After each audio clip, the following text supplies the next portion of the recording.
This is Johnny the Mun Ward from Dublin. This is a message going to Bobby Ward over in Romford. Bobby, the old fight is getting close now, Bobby. The 27th, a week away. It's getting close. I just hope now, Bobby, that you're going to come back and act the man and come out and fight. Because your daddy claims you're number one of the Muns. I never claimed to be no number one. But I hope now you're going to come back and try to back up your daddy's soft boy words. So I'm looking forward to it now. I've had to get myself, boys, in tip-top shape. And sparring very well, boys. I'm in great form. I'm looking forward to it. I'm going to enjoy it. Bobby, I'm going to make an example out of you, Bobby. Look, boys, I never claimed to be nothing special, but there's levels to this game, boys. And I know, boys, I'm levels above Bobby. Boys, how can Bobby be number one in the Muns, boys? That when Bobby turned pro, a little 9-stone journeyman, boys. Boys, a proper journeyman with a load of losses on his record. This is not bullshit, go look it up. He stopped Bobby, boys, in the second round. In the second round, boys, a 9-stone journeyman with big spongy gloves stopped Bobby in the second round. Bobby, that if you can't take a 9-stone journeyman shots, Bobby, how are you going to take my shots, Bobby? That me at 16 stone, Bobby, rapping off the side of your brains. Ah, Bobby, what's wrong with you? I think you know that, Bobby.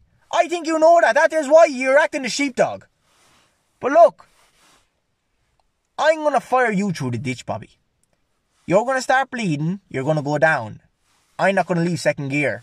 And you're going to jack. Like your daddy jacked and like your brother jacked. You're all jackers. But look, everything I say on these videos, boys, I will back up. I said last month that I'll beat Bobby and Johnny with no rest in between.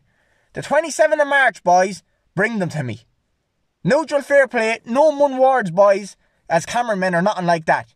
The fair play will record the fights. I will bait the two of them, boys, one after another. Because I know it's in me. I know, boys, bet will never, ever come out of my mouth. I'd rather boys die on the ground. And I know Martin's boys haven't got that. They haven't got that in them. There's a yellow streak in them. And everyone else knows it too. Now look, boys. Come back. And have your old fights. Be the men. Have balls. And boys, if you don't come back on the 27th, well then it goes dirty.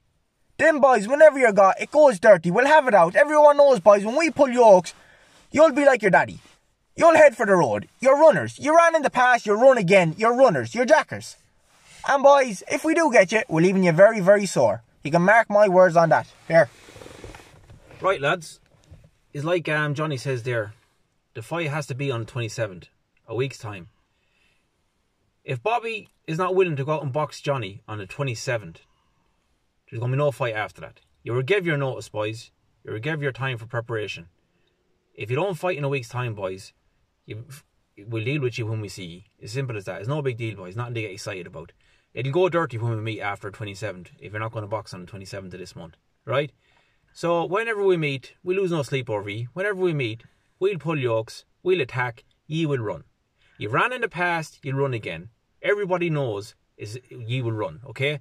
One thing about us, boys, we're nothing special, but we're prepared to die on the ground. And die we will if we have to. Because I'll tell you one thing, ye will, fair or dirty, ye will never dominate us. And that's a promise from the bottom of my heart. Never. Right? So it's got to be the 27, boys. If you're not going to box Johnny in 27, Bobby, get on with your life. Seriously. Because I tell you the truth, Bobby, it's a mismatch. You're going to get hurt. A 5'5", 12-stone man in his late 30s coming out of a young, big 16-stone, highly trained, super fit man.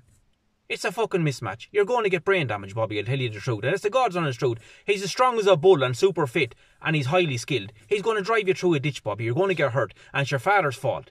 Your father knows nothing about fight, Bobby. The man could never fight, Bobby. And you're listening to him. He's telling you you're number one of the Muns. He's going to get you hurt. Do you understand?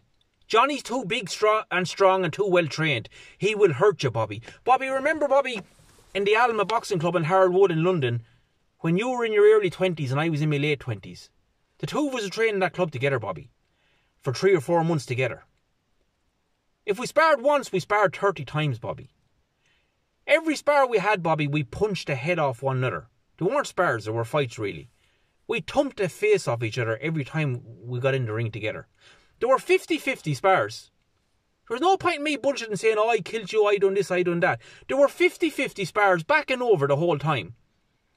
We would punch the head off one another. They were even spars. At no stage did you ever rock me, drop me, or make me feel that I was in trouble. No, never. At no stage in any of those spars I felt in trouble. Never. Yeah? So, Bobby, how are you supposed to beat Johnny? I can't lay a glove on Johnny. Do you understand that? I can't touch him. He's that good of a mover, right? And if the man hits me full power, he'd put me to hospital. He's 3 times the puncher of you. Do you understand that? He has more power, he has more skill, he has more speed, he has more fitness. He has more importantly, most of all, he has more heart. So, Bobby, you're getting bet in 3 to 4 minutes. I'm telling you that now, it's your father's fault. It's going to be your father's fault that you're in hospital for a few days over debating your We have you sus, boys. So that's the facts of it. And Isaballs is getting the 2 boys. See, Isaballs. Let's get back to Isaballs. In my opinion, Isaballs is the cause of all this. Yeah, and Bobby bet. Isaballs is behind this. Because Isaballs, Martin has no brain of his own. Isaballs is Martin's brain. Everyone knows that. Right? She's his boss. He's Lord and his master. She probably put that fool up to the blackguard in the pub. Right? Because Isaballs it with badness and jealousy. A bad-minded, bitter, jealous, little old yoke of a woman. Right? That's what Isaballs is. Isaballs came out the next morning in the site in Rathfarnham. With her balls hanging out, came out, mouthing, having her say. Mouthing. Instead of Martin being a right man and telling Isaballs to shut her mouth and go into the trailer. No, he wouldn't do it. He stood back like a little frightened lamb and allowed his boss do the talking, do the mouthing. He stood back. A holy show, in my opinion. Right? But Isaballs, you done your mouthing in the site. And everyone knows you and know this true, Isaballs. Like you usually done in the past, every other argument you had with every other breed.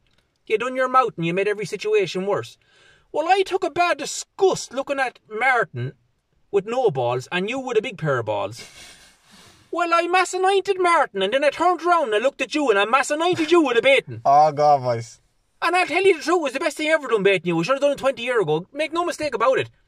A good, proper, right, decent woman, a hand should never be lifted to a good woman. Never. But not you, Isaballs. You're not a good woman. You're getting a lot worse next time you're back. There's Satan in you, Isaballs. When you're around, people feel the devil is near. Because Satan lives in Isaballs. Now, Martin, will you grow up here and put manners on Isaballs? Because like in the past, every time she got you into trouble, who had to go in and save you? Your own people had to save you when Isaballs had caused a row with other people. It's always been the same. And she's going to keep doing it in the future. She's going to get you and your sons hurt. Yeah, your son's because you are not man enough to put manners on Isaballs. Okay? The yoke that's bitter and ate with jealousy of everyone. So that's it now, boys. Listen, if the fight ain't happening on the 27th, mark my words, it ain't happening after that. Ye ruse it, we'll finish it. And we'll finish it on the 27th. Or it'll go dirty after that one with me and we'll have it then. Well, look, boys, Isaballs, will you do me this old favour, will you? Will you go have an old talk with Bobby and try to get some more confidence in Bobby and tell Bobby to come out in front of me and I will knock Bobby out. You can mark my words on that one. I beg off you, Isaballs. I beg off you. Send them out to me. Talk to him. Tell him whatever you have to tell him. Shove whatever up his nose you have to shove up his nose and send them out to me. Good luck now, ye dirt.